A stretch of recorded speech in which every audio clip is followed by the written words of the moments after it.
Welcome back to my channel, Just Talk. I'm excited to have you here. I'm continuing with the series on the DV lottery, how to come to America. And so today I thought we would go over what the actual DV instructions are. We'll go into my computer, we'll open the page from the official state government website, and we'll go through it together. So the DV lottery will be opening for applications on the 5th of October. It is coming up very soon. So be prepared. It will be open for about a month. It closes November 8th of 2022. So you do have a little bit of time, but it is good for you to follow this series so you get the information that you need. If you have questions or if you're wondering what the process is like, I will be going over that, and I will also be putting in, well, I won't, but I will show you using my cousin how to actually fill out an application. We will be online together and we'll go through everything together as well. So if all that sounds interesting to you, if that's something that you do not want to miss, then subscribe to the channel, click the notification bell because you want to be alerted when these videos go out, and stay tuned, okay? So without further ado, let's get into my computer. So we're going to jump into my computer and you will see exactly what I'm doing. I hope the sound works. I want to make sure you guys are hearing everything. If not, I might need to do a voiceover, but whatever, we'll see. I'm starting from Google and I'm just going to type in DV Lottery 2024, right? And you want to look for this one that says travel.state.gov. That is the official US government website, right? It's saying instructions for the 2020-24 DV. You can click on that. It will show up the PDF. Another way that I wanted to show you was if we do again the DV Lottery 2024 and we go on this link instead. This is a longer way to get there, but I don't know what you will see. It's showing me the instructions, I guess, because I've been clicking in this so often. But if you have not, you might come to this website, to this page over here. And this is the official page for the DV, and it shows you all the steps. So submit an entry, step 2, step 3, step 4, all the way up to submitting your supporting documents, which will be much later on after your interview. So over a year from now, about a year or so, whatever, I don't know, but not now. Right now we're at step 1. So submit an entry. It gives us information what the DV program is. We can click on this link to get more information. All entries must be submitted electronically on the Electronic Diversity Visa website. Okay, and if you click on this link, this is actually where you will submit your websites. Okay, I mean your applications. Right now we cannot submit applications because they have not opened up yet. It is before October 5th at the time of my recording this, but when it does open, this will be changed and you will be able to put in your entries. Okay, so just to show you how to get there. And then here is what we're looking for, the DV instructions. If you click on that, it's giving us information for the Diversity Visa 2022 applicants and then also the 2023 applicants. And then it's letting us know that information for the 2024 program is below. So this is where I got the dates that I share with you guys. I told you I get everything from the official website. It says here that online registration period for the DV 2024 program begins on Wednesday, October 5th, 2022 at 12 noon Eastern Daylight Time. That will be 6 p.m. Zimbabwe time. And it closes Tuesday, November 8th, 2022 at 12 noon Eastern time. Again, 6 p.m. Zimbabwe time. So this is where we're getting those dates. Again, the official website. But if you click on this link over here, it opens up the PDF that I had opened initially. So 2 different ways to get to the same thing. this is how we got there. I'm just going to close out the other ones and stay with one. So the document that we're going to go through has 21 pages, okay? Yikes. I thought about going through them by myself first to kind of see what information they're giving, if anything has changed from the time that I put in my application. But you know what? I'm not going to read 21 pages twice. So we're going to go through this together right now and we will see, okay? Okay.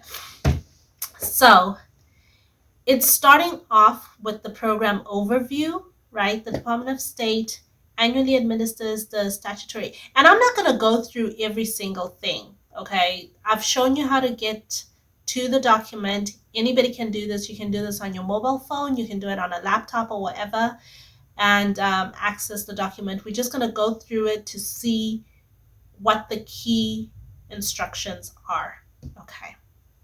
So this is a general program overview. It's letting us know that the DV lottery is run by the Department of State, okay, which is why I keep saying go to the Department of State website. Those are the official people that you want to be dealing with. And they function in accordance with the Immigration and Nationality Act and all that. So it's all legal, it's all according to the rules and all that. And here's good information that we need. So in 2024, and I think this is pretty much every year, but they take up to 55,000 DV, they issue up to 55,000 DV visas. So that's a lot. And I think that's worldwide, okay? So you have a chance. And remember, I was saying for Zimbabwe, they only, 220 people who've been issued a DV visa to date since the program started. So 200 versus 55,000. There's hope, guys. There's hope. Okay? There we go again. See, I was not lying to you guys. There is no cost to register for the DV program. That means there's no cost to apply. It is free to apply. They are saying it over here as well, right? In order to qualify, you must meet strict but simple eligibility requirements, and we're going to go through those. They're going to tell us what they are. And they use a randomized computer drawing to pick the winners, okay? So we had if anybody was wondering how they pick who wins, it's random. A computer picks the people. That's what it says here. It's not what I'm saying. It's what the document is saying. Applicants are chosen from 6 geographic regions, and no single country may receive more than 7% of the available DVs in any 1 year. Okay, so what's 7% of 55,000? Math gurus. 3,850. So I guess what it means is each country can get up to 3,850. But again, remember, I moved here 5 years ago. So we're going to do simple math. And I keep talking about Zimbabwe because that's where I'm from. So, calculator guy, come out. In 2017, when we were preparing to move, we looked at the statistics and there were only 157 Zimbabweans who had gotten the DV lottery to date. Not for that year, to date. When I checked a few days ago, it was saying that Zimbabwe, there are 220 DV lottery visas that have been distributed to people from Zimbabwe, of Zimbabwean nationality. So 220 minus 157, which means in 5 years, I'm trying to put this into perspective for you guys, right? In 5 years, only 63 Zimbabweans have received a DV lottery, okay? Now that is an average of 12 people per year. Is it because, and I think this is why it is, I think we're not putting in enough applications. So you can see how much room there is to really, to win, right? I'm not saying everybody who applies wins. They don't. They don't. You probably get rejected or whatever. I don't know, but you can get rejected. But they are saying 7%, not more than 7% of 55,000 people, okay, 55,000 visas can be issued per country. And we've done our math and we've seen that was 3,800 and something. So 12 versus 3,000. That's all I'm saying. I'm going to leave that there. Okay. For DV 2024, natives of the following countries and areas are not eligible. Okay. So if you live in these countries, you cannot apply for the DV lottery. And remember, they were saying that they target countries of low immigration to the United States, which makes my figures make sense because they're looking at people who have very few individuals from that country who are migrating to the United States. And so they're trying to encourage you, to encourage diversity, to encourage, the globalization or whatever it is, mixing it up, encouraging you to come on over. So Bangladesh, Brazil, Canada, China, including Hong Kong, SAR, I don't know what that is, but Colombia, Dominican Republic, El Salvador, Haiti, Honduras, India, Jamaica, Mexico, Nigeria, Pakistan, Philippines, Republic of Korea, which is South Korea, United Kingdom, except Northern Ireland, and its dependent territory, Venezuela and Vietnam, natives of Macau, SAR, and Taiwan are eligible. Okay, so Macau, SAR, and Taiwan are eligible. And while we're here, and I think we may see this later on, but I do want to say, if you're from a country that qualifies and you are already in the United States, but you do not have permanent residency, so maybe you're on one of the other types of visas like a J1 or H1B1 or some other kind of visa, but you're in the United States, you do qualify to apply if you meet the criteria. Let's proceed. So requirement number 1, natives of countries with historically low rates of immigration to the United States.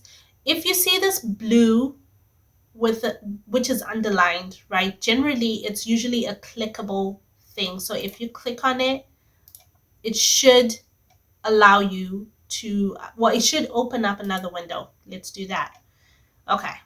In this case, it jumped to the section that lists all the countries, okay, in the document. So here are all the countries that qualify. Yours truly is there. And if you look, Nigeria, Nigeria is not there, right?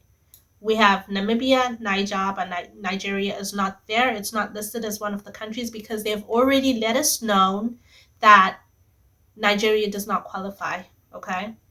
Asia, Europe, and North America, Oceania, etc. It goes on and on and on. So going back, eligibility, right? If you're not a native of a country with historically low immigration, there are 2 other ways you might be able to qualify. Oh, that's nice. So they're not entirely ruling you out. They're saying here are options for you. So is your spouse a native of a country with historically low rates?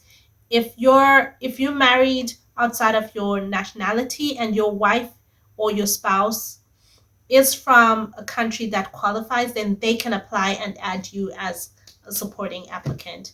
So you can do that. That's one way.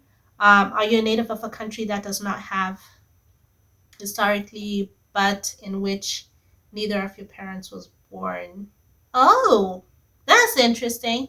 So if your parents, at least one of your parents was born in a country that qualifies, then you could claim that country and then apply that way, right? And then you can click on the frequently asked questions to learn more. I'm not going to do that. It's somewhere down there, I think. So, and then the second requirement is you must meet the education or work. Do you see that?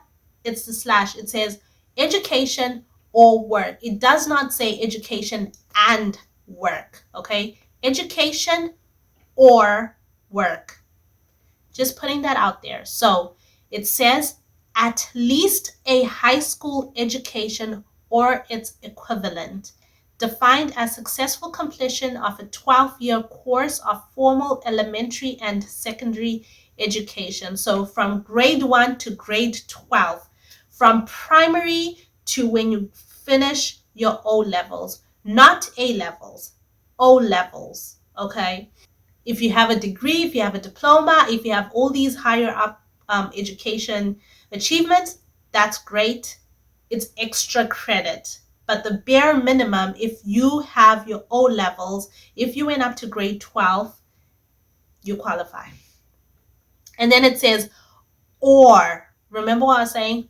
Or, alternatively, a second option, if you do not have the education, right? Then you need 2 years of work experience within the past 5 years in an occupation that requires at least 2 years of training or experience to perform. If you go on this link, it will give you database on what qualifies as work experience. So you see on this website, if we come here, you can either type in your qualification, so primary school teacher,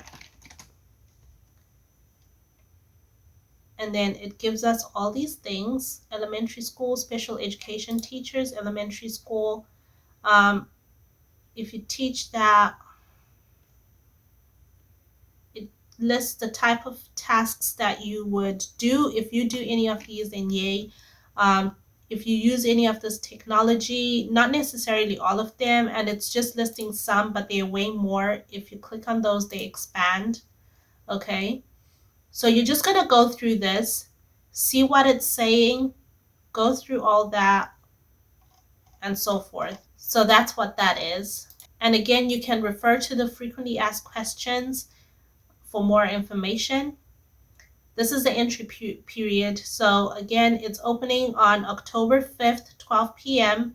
and closes November 8th at 12 p.m. as well. And it's nice of them. They're giving us a tip. So they're saying do not wait until the last week to put in your applications, because a lot of people do that. So the system is going to be, overloaded. There'll be heavy demand and so forth, and website delays. If you want a smoother process, just do it early. And it says the law allows only one entry per person during each entry period. So what that means is I, Tokozile, can only apply one time. I can only submit one application. So when I go in and I select myself as the primary applicant, and it says application confirmed or whatever type of confirmation that it gives. But when it gives me a confirmation number, then that's it.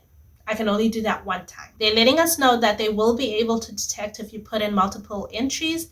And if you submit more than one entry, you will be disqualified from all of them. So to complete your entry, there's that link that I shared with you guys in my last video. You can check it out over there if you'd like. But they're giving us the link, so you're going to click on it, okay? And it will open up. Remember this page, this is where we were. So again, right now it's not showing, but when it does open up, you will be able to put in your entry. And I will be showing you guys, like I mentioned, I will be showing you guys how to put in an application using my cousin. Okay, she will do it and she will allow us to watch. We won't see her sensitive information, but we'll get the gist of it. So again, they're emphasizing there is no cost to submit the online entry form. Guys, we really need to understand that this thing is free. You're going to have people that will approach you wanting to help you submit, etc. You want to make sure that you have reliable internet and you have an updated browser. So you have a browser is like Mozilla Firefox or Chrome or Explorer or all these other things. Where you go in and you type your www dot, that is your browser. You want to make sure that that is updated. I'm a personal fan of Chrome. just because I love all things Google. But just make sure whichever one that you use, that you like using, is updated. And they strongly encourage you to complete the entry form yourself without a visa consultant or a visa agent. They put these things in quotes because you don't need these people. Okay. Well, I don't know why they put them in quotes, but you don't need them. You can fill out the form yourself. This is what I was saying. And hence, you don't need to spend any money. If somebody helps you, you should be present when your entry is prepared so that you can provide the correct answers to the questions, and keep your unique confirmation number and a printout of your confirmation screen. So this is really important, right? What they're saying here, when you are done putting in your application, they will give you confirmation of receipt of your application. Now, what you want to make sure that you don't just rush and close out of your screen. You keep it open, take a screenshot, or print it out. Okay, and I will show you, but like real quick, if you want to print something, you can. If you're on a Windows computer, you'll click Control P, okay, and this window here will pop out, and then you can choose whichever printer it is. Alternatively, you can save as PDF and then save it. Choose your location. So I will save it to my desktop and then save. So practice doing that. Make sure you know how to do that, because you want to have that confirmation number with you. That's what you're going to use to check up on your application. Okay. And again,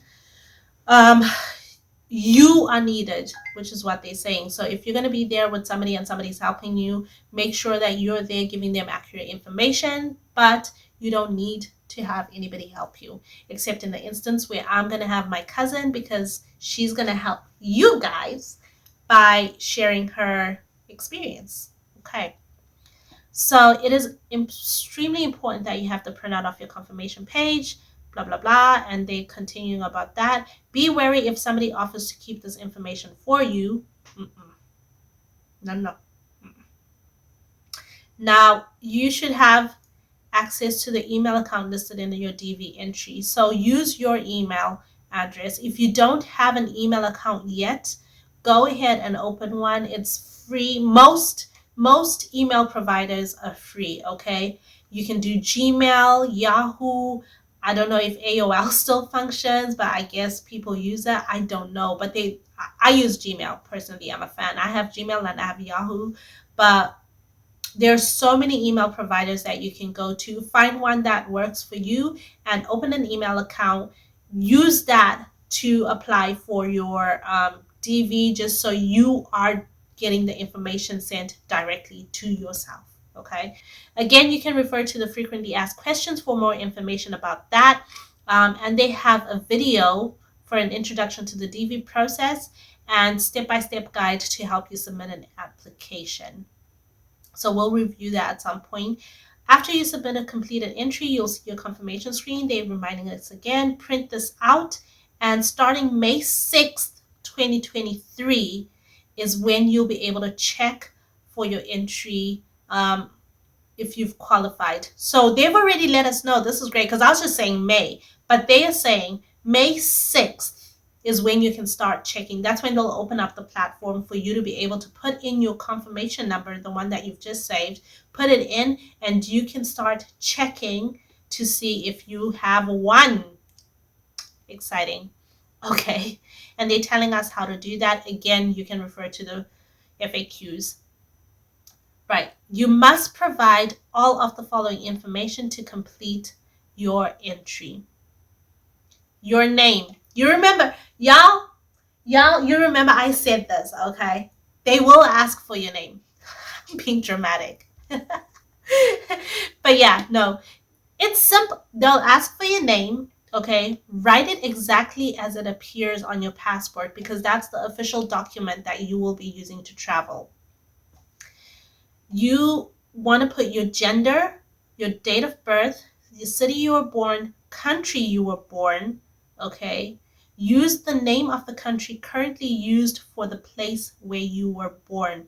So if you live in a place that the names have changed, for example, if you're born in in Zimbabwe, in Chinhoyi, if you were born before they changed all the names again and it was still being called Sinoya, you wouldn't put Sinoya. You will put Chinhoyi because it is now called Chinhoyi. You want to put the current name, what the city is being called today, not what it was called when you were born.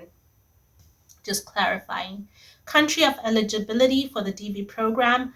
So country of eligibility, right? This is kind of going back to that point earlier where you may be from a country that does not qualify, but you do have a way to still qualify, either your spouse or your parents, if they were born in a country that qualifies. So again, they're saying refer to the FAQs and see if there's a way that you can still qualify, and that's the country that you would then list there. Okay, you will need photographs, recent photographs taken within the last 6 months of yourself, your spouse, and all your derivative children, included on your entry. So when you submit your entry, you're going to want to put everyone who you will want to migrate with, everyone who you will want to also get a green card with you. So when we put in our applications, it was me, my husband.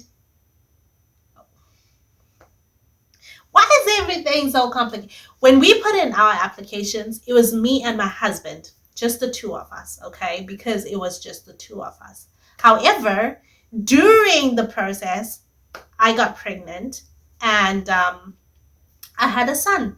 So at some point, eventually, there is an option for you to amend your applications before your interview. And that's where I was then able to add my son because he was born. Okay. But if you have children that are already there, you want to list every one of them on your application.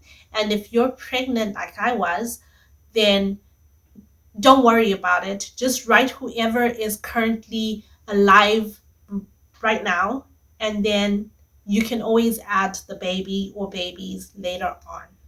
Now, this is giving us information on what the photos should be, what criteria the photos should be. So they should be in color, they should be in focus, which means they shouldn't be blurry. It should be clear. Okay. It's giving us the size 1 inch and 1 3/8 inch. So these are all the specifications for the photographs. Please review these. And it's saying with a neutral facial expression and both eyes open. So a neutral expression is you're not angry, you're not sad, you're not, no funny faces. Can I pout? Okay, you're not doing any weird Instagram poses. Okay, basically you're just gonna be neutral, like you're not sad, you're not angry, you're not happy, you're just okay. And they want a plain white or off-white background. Clothing that you normally wear on a daily basis. No uniforms except for if it's religious and you wear it daily. They basically want you to look like yourself. Like, how do you usually look? That's the way they want you to come. Do not wear a hat unless you wear it every day or if it's for religious purposes. They want your face to be visible. Don't be having no headphones and stuff dangling. Don't wear your glasses, but you can wear any hearing aids that you normally use every day, right? And then they have examples of photos over here. So you see, this woman here wears her turban or hijab. I don't know where she's from, so I don't know what she would call it, but she wears that every day. So she is then encouraged to get her photo taken with that. This is what he wears every day. I mean, you don't have to rock a suit. You don't have to have a bow tie or, go all extra. However you look every day, that's how they want you to come and appear. Okay? So this picture is not clear, okay? And it's blue and it's all weird. Remember, they say they want a white background. This one has this shadow over here. They want that to be white, so be mindful of that. This one, again, the background is all grayed out. He himself is kind of grayed out. It's all shadowy, so that one is not a good photo as well. In order to just make this easy for you, you could just go to a photo studio and tell them that you want to get a photo for your passport or immigration taken, and they will know what to do. You want to have a mailing address, okay? In the care of, address line 1, address line 2, city or town, district, country, province, state, zip code, etc. Country where you live today, phone number is optional. They just put all these fields for, to cater for people whose addresses are complicated, but you're going to put your mailing address as it is, okay? How do you receive mail? That's how you're going to put your address. If you don't have an address line 2, then you don't put it, right? Those things are for like people who live in apartments or whose addresses are a little more complicated, where it's you live at number 46 XYZ Road, subdivision 23B, that kind of thing. So they're just trying to be catering for everybody, but if that's not applicable to you, then you just leave it blank. Your phone number is optional, but I mean, just put it. What do you lose? And if you're putting it, put in your zip code. Is that what it's called? Your country code. Put in your country code. Your email address. This is very important. We've spoken about this because this is how you're going to receive communications. Again, refer to the frequently asked questions. Highest level of education you have achieved as of today. So if you're still studying for, say, your master's, if you have not graduated, then you're going to have some graduate level courses. And again, you can refer to the FAQs. Current marital status. Are you married, unmarried? My spouse is not a U.S. citizen. Married and my spouse is a U.S. citizen. LPR is lawful permanent resident, which means do they have a green card? Divorced, widowed, legally separated, and then they want the names of the people. Failure to list your eligible spouse or listing someone who is not your spouse will make you ineligible as the DV principal applicant, and your spouse and children ineligible as DV derivative applicants. Okay, so even if you guys are not speaking, even if you're separated or divorced or whatever, you want to have them listed. That's what they're saying. Okay, and then they're also telling us that the exception to that is if your spouse is a U.S. citizen or lawful permanent resident, then you do not list them on your entry. Basically, on this application, you want to list the people who you want to also get a green card. Okay, so if they already have one, or if they're already a citizen, then they don't need to be on the application. That's basically what they say. Number of children, right? You're going to list the name, the date of birth, gender, city, town of birth, country of birth for all living unmarried children under 21 years of age. So if your child is 17 and married, then you do not list them. Type of children you can include are natural children. Those are your biological children, children legally adopted by you, your stepchildren, and remember, all unmarried and under 21. Okay, so they are saying if there's a situation where at the time of application your child is not yet 21, so they're 20, but by the time that you're issued your visa, they would have turned 21, they will make an exception and treat them as if they're less than 21, so they will be able to migrate with you. Isn't that cool? Okay. Any children who are already U.S. citizens or lawful permanent residents will not need a diversity visa. Now, I know if you're not in the U.S. already, this may sound weird to you, but remember that what I said earlier, that you can be in the United States but not be a lawful permanent resident. So you're here on another visa, right? You're here on a different visa. So in the F1 or whatever, you qualify to apply for the DV lottery. So maybe you've been here for a few years and you had children here. So your children are American citizens. You don't need to put them on the application because they're already citizens, but you're not. So you're going to want to apply. So that's an instance where your children can be citizens or lawful permanent residents, but you're not. Then they're telling us about selection of entries. Dang, this thing is long. I feel like I've been here 42 minutes. Editing this thing is going to be annoying. Based on the allocations of available visas in each region and country, the Department of State will randomly select individuals by computer from among qualified. Yeah, they've said that. It looks like, so the same link that you used to apply is going to be the same link where you will check your status after May 6th. Okay, basically, if your entry is selected, you'll be directed to a confirmation page providing further instructions, including information about fees connected with immigration to the United States. So they will tell you how much you will eventually need to pay. Now, remember I said putting in an application is free. Eventually, you will have to pay for like your visa or whatever.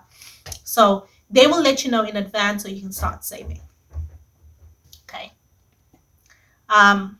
For me, we paid the visa application fees when we did our interview, which is the norm. At the time of our application 5 years ago, it was $220 per person, regardless of age. US dollars. Okay, again, they're encouraging you to check the information for yourself. So you may get selected or whatever, but in order to actually immigrate, you need to be eligible. So they do a criminal background check and other security related checks on you as well. Those are questions that you'll be asked at the consulate. So bear that in mind. So they've also let us know, because I have people, I'm gonna write this down. I have people asking me like, Toko, how long how long is it gonna take? How long can so they're saying by September 30, 2024, you should all people who have qualified should have been issued a visa, which means that by September 30,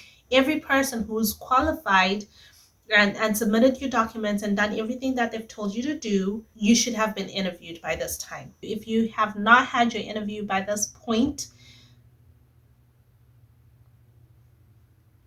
you can try again next year. They're emphasizing they will not make any adjustments for you or any family members after that date.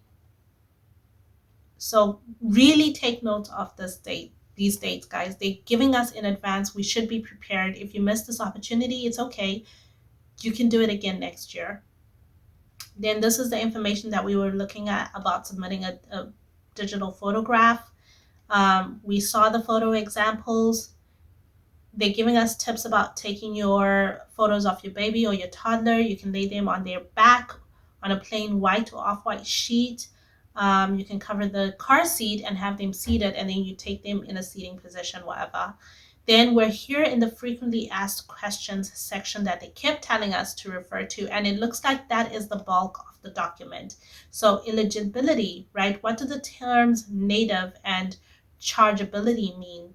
Native means somebody born in a particular country, regardless of the individual's current country of residence or nationality, right? I am native to Zimbabwe.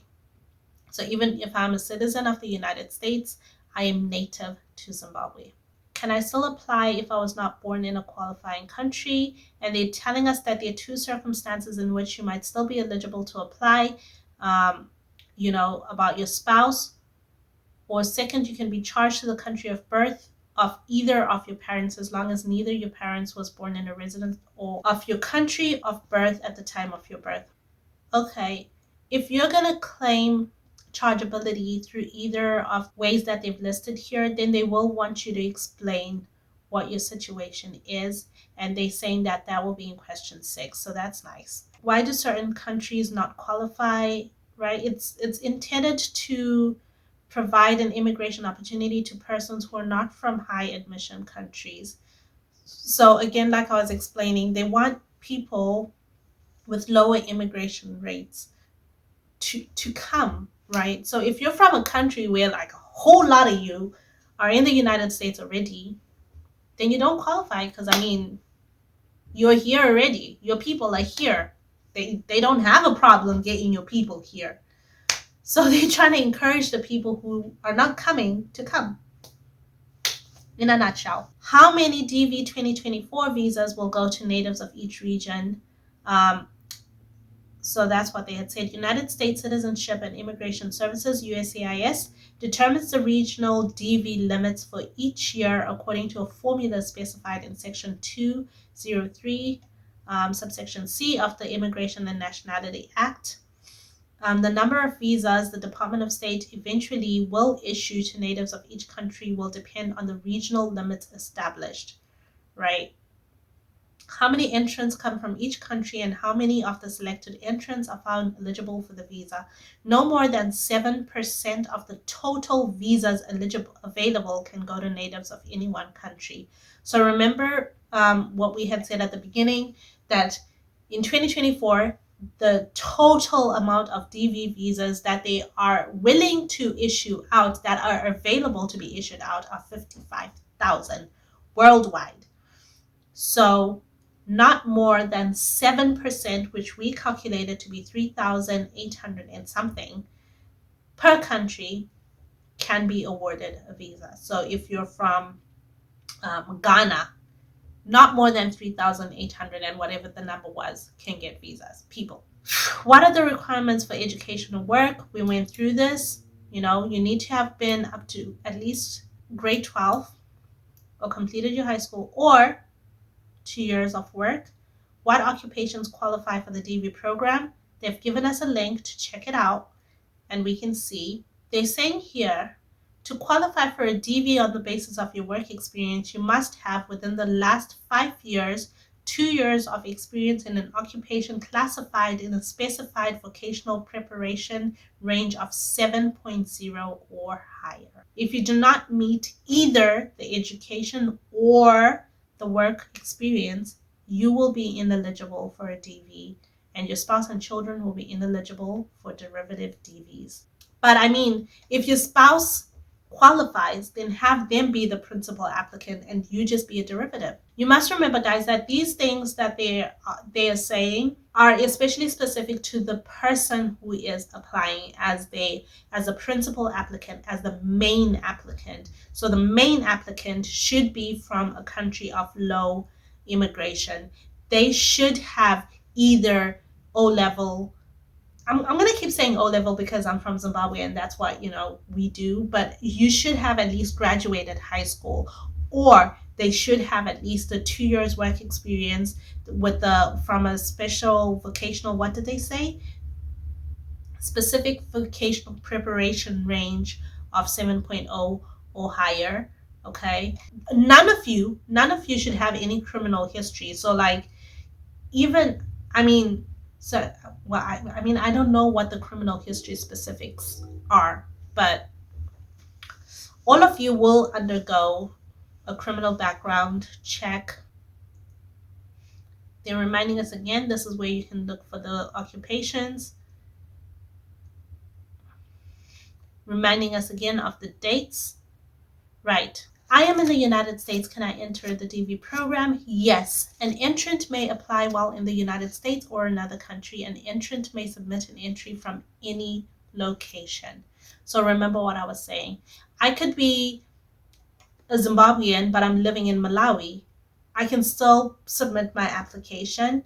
Okay. In Malawi, I will say I am a Zimbabwean resident or I'm a Zimbabwean national. Okay, that's my nationality. I put all my paperwork and I just submit it at the American Embassy in Malawi and get my things going.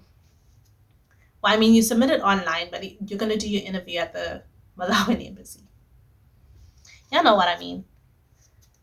Can I only enter once during the registration period? Yes. One application per person. Okay. May my spouse and I each submit a separate entry?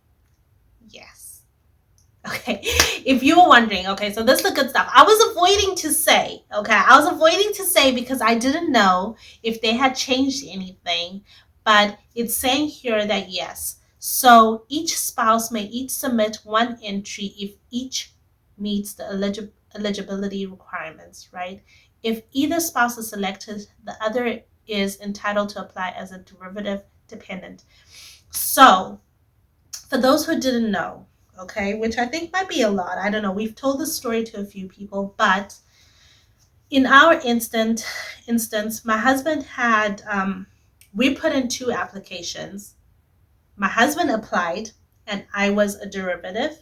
And then I put in, well, okay, he did everything. So my husband put in an application with himself as the main applicant, the principal applicant, and then he added me as a derivative. And then he also submitted an application with me as the principal, and he added himself as a derivative.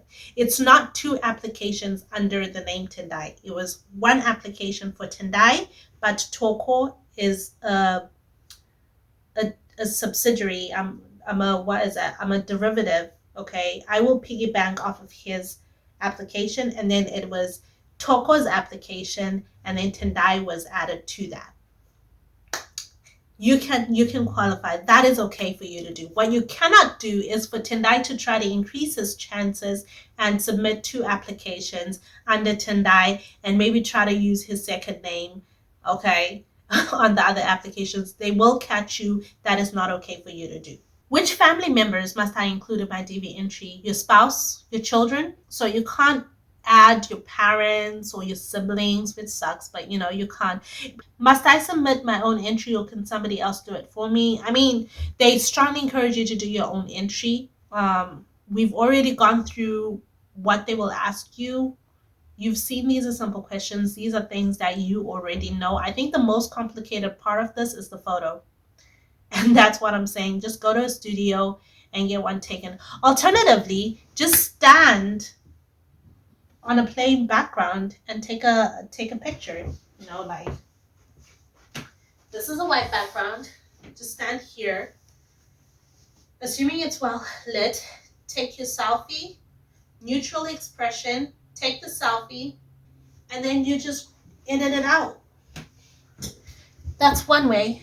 As long as it's clear, as long as you have like a good phone or whatever that you're using, that's another option. If I'm already registered from an immigrant visa in another category, can I still apply for the DV program? Yes, that's also great news. So you might have started an application for like to come here, maybe J1, or maybe you're applying for a sibling visa or something, right? We know the sibling visas can take forever. So you have that application going, and it's taking longer than what you would prefer. So you think, can I apply for the DV? Yeah. They're saying, yeah. Can I download and save the EDV entry into a word processing program and finish it later? No. No. You will not be able to save the form in any other program for completion and submission later, right? It is a web form only, and you must fill it out while online. So this is where we come back to having reliable internet and all that. Guys, make sure you have your reliable internet going. I don't have a scanner. Can I send photographs to someone else to scan them, save them, and email back to me so I use them in my entry? Absolutely.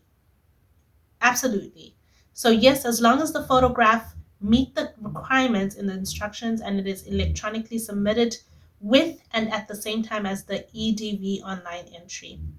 All right, so somebody can scan the documents for you and then send them to you, but you will then attach them to your application. If the EDV system rejects my entry, can I resubmit my entry? Yes. I think as long as you don't have that confirmation yet that your application has been successfully submitted, you can try again, because we all know that systems, we get technical difficulties and stuff like that. So start again. They're saying yes, you can. And as long as you complete it before November 8th. How soon after I submit my entry will I receive the confirmation notice? Ooh, good question. You should receive the confirmation notice immediately. Okay, so it's not something that's going to be emailed to you 2 days later. As soon as you finish your application and you submit, they give you the confirmation, and you take a screenshot, or you save it, or you print it out. I hit the submit button and did not receive a confirmation number. If I submit an entry, will I be disqualified? If you did not receive a confirmation number, your entry was not recorded. You must submit another entry. Okay, that's clear, right? So if you hit the submit, you've done everything and you hit submit and nothing. It's crickets. Then you start again. Submit another entry, and once you get your confirmation number, then you know it's done. How do I know if I'm selected? You will check on the link and they will tell you after May 6th, you will see what it says. How will I know if I'm not selected? Same thing. The Department of State will not notify you directly if your entry is not selected. So you will go back and check, okay, on that website.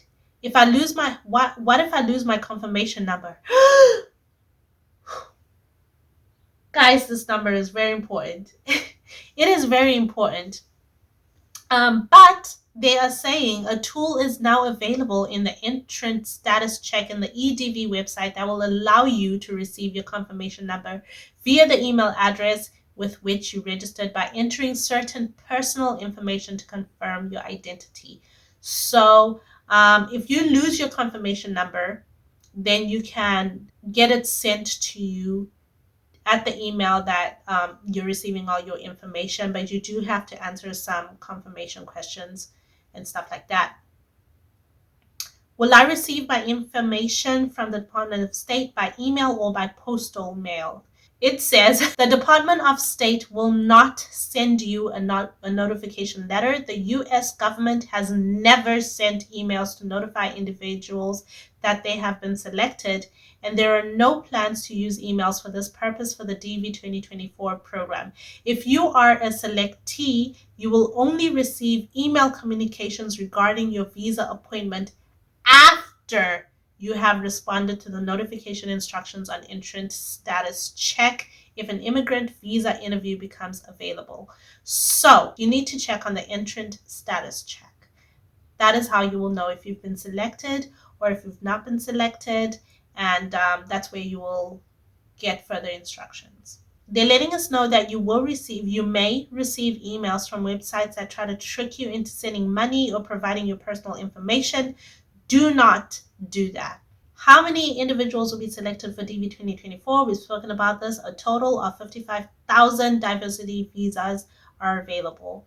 And also you need to bear in mind, they're highlighting this, that being chosen, being selected does not guarantee that you will receive a visa. You still have to qualify. Remember, you still have to go for your medical checks. You still have to do your criminal background check. You still have to do the interview. So you can fall off at any one of those stages. How will successful entrants be selected?